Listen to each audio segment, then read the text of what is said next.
Well, it's time to talk about the very best games that have come out on the Quest platform across 2024. Now, in this list, I'm going to give you some mixed reality games at the beginning, and then we're going to go into some VR games. The reason I'm doing that is because I'm sure that a bunch of you that are going to be watching this video are going to be brand new to VR, and honestly, mixed reality is probably the most comfortable experience you're going to have as you put your headset on for the first time, because you're really grounded in your own reality still, and you just don't get that motion sickness problem that happens with VR for new users. And additionally, I'm going to give you a comfort rating for each game I tell you about in the virtual reality list as well, just so that you know what you're getting into and know where to start when you get into this list of these brand new games. And if you are brand new to VR, well then welcome. This is going to be a one-stop shop to everything. Make sure you subscribe. Of course, before we dive into this though, I do ask that you drop a little cheeky like on this video, because it truly helps the algorithm and it shows that you appreciate the time and effort that I put into these videos.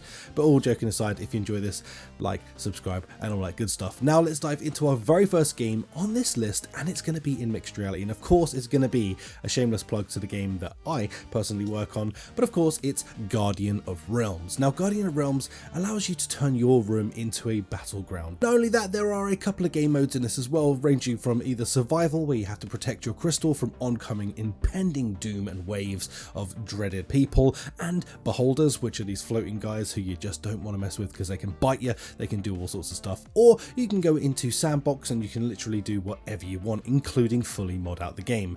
We just had lightsabers added to the mod list as well, which are freaking awesome. So if you want to have a play around with a bunch of cool mods, as well as kick the living snot out of a bunch of people whilst having the comfort of mixed reality, then Guardian of Realms is going to be for you.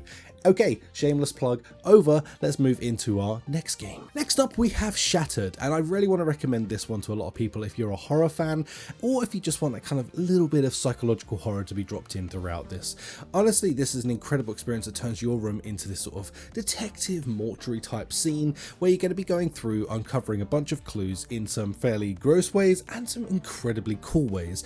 Honestly, this game has probably one of the most unique approaches towards horror that I've seen in a long time, and it's a great use of mixed reality just to go through this entire experience and just have a very unique experience again, but super grounded and easy to get into and very accessible if you're new towards using like a Quest. Next up we have Infinite Inside. Now this is the perfect blend between mixed reality and virtual reality, and an incredibly comfortable experience of that. Now in this game you're going to be trying to solve these puzzles within this labyrinth. Now you have like this mixed reality section to this, and then occasionally you're going to travel inside of this actual labyrinth and you get to be in there in VR. It's like the perfect blend between the two and an incredibly comfortable experience at that. And not only that, it's just so cool being able to see that transition between being in your room and then being sucked into this puzzle maze. It's just a really top-notch experience that I highly recommend everyone should give a go at some point. Last up for mixed reality, we have Starship Home. Now Starship Home again transforms your room into an actual freaking spaceship.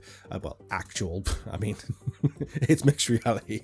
You don't actually turn into like freaking SpaceX, but nonetheless it turns your room into a spaceship and allows you to travel through the galaxy, doing some pretty cool things like interacting with weird species. On top of that though, you really get to sort of look after all this weird plant life that's going to come in, and you really get to build out your room and use all of these dope gadgets that sort of assist you on your journey.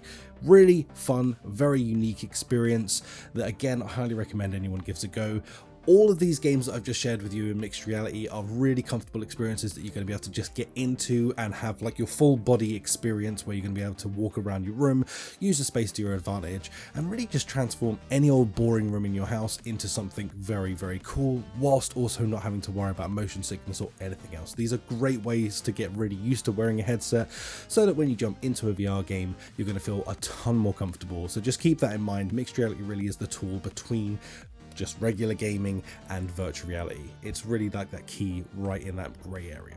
Now let's get into the VR titles, because honestly this year has been just freaking insane. We have been spoilt when it comes to VR gaming this year, because honestly we've had some of the most incredible games come out that really since like Half-Life Alyx. So we're in a really good position, and we're going to kick that list off with Batman Arkham Shadow. Now honestly this is such a true Arkham game that really just grounded itself in just so many ways in that universe, making you feel like freaking Batman, making the combat feel incredible, making all of the gadget uses feel dope as hell, and then of course just being in this very story driven action adventure. Honestly, if you've ever just felt like I wish I could step into the shoes of Batman, this is the one and only way that you can truly do that, because it is a full-fledged game where you actually get to have that actual experience. Highly recommend you check out Batman. Not only is it stunning, but my goodness, it's a dope game. It's going to keep you entertained for a good number of hours. Next up we have Metro Awakening, and this game again just really ticked all those boxes for me and really had that AAA feel that I've been hunting for. Now of course on Quest this freaking looks awesome, man. I was actually super surprised to find that this game looked as good as it did on the Quest platform, but not only that, of course looks only really go so far. It's all about whether the game is good or not, and for me I really enjoyed my time in this. The monsters were really fun, the AI was really fun, the gun usage was really good. As always, like those Vertigo games really smash out with the gun physics and just make those feel meaty and chunky to shoot and destroy your enemies with. Really cool game. It's got a ton of story to it, it's got a lot of campaign to it, it's going to keep you entertained all the way through. Next up we have a Behemoth. Oh my god, if you've ever wanted to like be in basically Shadow of Colossus, well then yeah, this is the one for you. What you're going to do in this is essentially fight a bunch of like AI dudes and bosses, and then you're going to work your way towards these freaking Behemoth creatures, and dude, they are huge. Possibly the biggest things I've ever fought in VR, where you get to literally scale these things and have some very interesting and unique boss fights as you go through this. There is a bunch of different behemoths that are going to keep you entertained throughout the entirety of this game, and I just think this is a very unique case of how we've used VR. It's a bit intense because there's a lot of grappling, there's a lot of intense movement, so probably not one I'd recommend to brand new people into VR, but definitely one to work towards, as the environments are stunning, the weaponry use is very fun, the combat's fun, and of course then those behemoths is just the icing on the cake. Next up we have Underdogs. Now honestly this game kind of has become the underdog. It doesn't get spoken about nearly enough, as this game is actually one of the best roguelites that we've had in a very long time, where you're able to go in there, embody this ginormous mech, which honestly feels incredible to move around, and it's kind of got that Gorilla Tag sort of vibe in how you're moving in this game, but it really just ticks a bunch of boxes in the way that you just feel incredibly powerful like you're in a mech.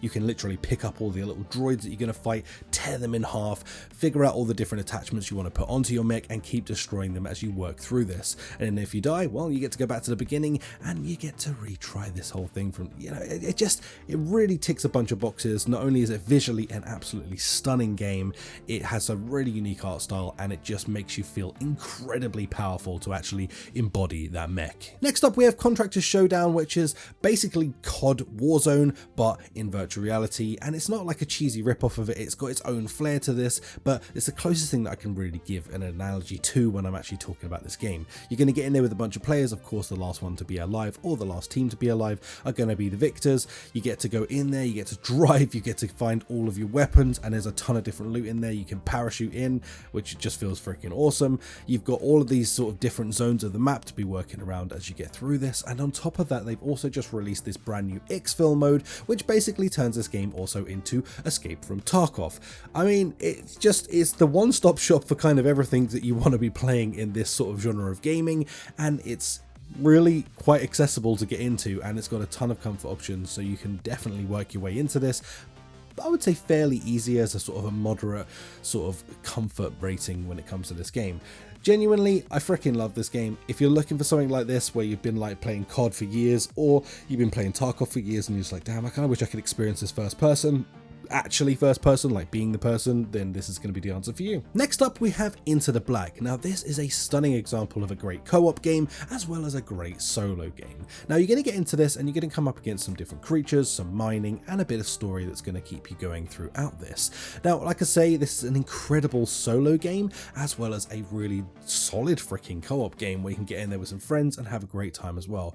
I was genuinely surprised that not only how sort of fun this was to actually go through, but just how much much fun it was to actually bring someone else in on this adventure with you, whilst also the visuals being just freaking stunning on this game. I feel like they really did just an incredible job of this game, and I feel like it's again one of those ones that doesn't get spoken about quite often enough. Next up is an oldie but a goldie, and it got a brand new release this year, which is Arizona Sunshine. Now, Arizona Sunshine got a brand new remake that actually pimped this game out to look freaking dope when it comes to the quest. It's brought it right up to Arizona Sunshine 2, making this game just one that you need to experience. Now, of course, I can easily recommend either Arizona Sunshine 1 or 2 to anybody. Get in there and experience these games. They are top notch. Not only that, but they are fully playable in co-op as well. So if you and your buddy have just got your headsets, this is an ideal game to jump into and just freaking destroy a bunch of zombies in the most gruesome possible way. And of course, a pretty dang solid story to boot throughout as well. Next up, we have Medieval Dynasty, and this is a flat game that made its way to being a VR game. And not only that, this really was from the ground up becoming a virtual reality game. It wasn't just one of those sort of dodgy ports where you can really feel the strain throughout this. This is medieval survival. You want to get in there, you need to survive, you need to be able to build up your village, you need to build up your people, you need to get married, have children, do all of these things, live out your full medieval fantasy within an actual VR game. This one is top notch if you like survival games, and if you like that medieval time period, this one is just gonna really tick all of those friggin' boxes. But beware of the pesky bears, because, well, they are terrifying when you come up against them, and you really need to murk them off. So yeah, keep an eye out for bears. Last on this list is a game that I personally haven't picked, but honestly the community around this has just bombarded me so often with how much they love this game that I felt obligated to add this. Although it's not one of my personal favorites, Triangle Strategy is actually one of those games that seems to have taken the community by storm. I hear about this game non-stop, a lot of people are talking about this a lot, and not only that, it's actually a pretty good one to get into again if you're fairly new into the headset. This is a game where every decision shapes your battlefield and the future experience in this critically acclaimed tactical RPG reimagined in the immersive virtual reality world. Plan your moves in 360 from the vantage point, command your teams with precision, and feel the intensity of every clash like never before, with stunning visuals, in-depth and original game. And of course, this is a tactical strategy taken to the next level. If you're ready to sort of rewrite history, well then you can do that within this game. And of course, this is one for you to pick up if you like this type of game. And that's going to do it for this video. 2024 has been incredible. I cannot wait to step into 2025 because we already have an insane lineup of games that we already know about. And trust me when I say this, there's a bunch that you don't know about yet as well.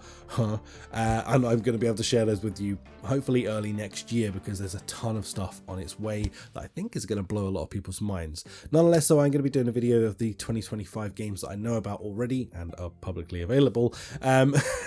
So keep your eyes peeled on the channel for that. It's going to be coming up in the next couple of days. If you did enjoy this video, do like and subscribe, stick around the channel, as this is your one-stop shop for VR gaming. That's right, baby. All right, anyway, take care. I'll catch you in the next one. If I don't catch you before the new year, happy new year to everyone. Peace out. Bye.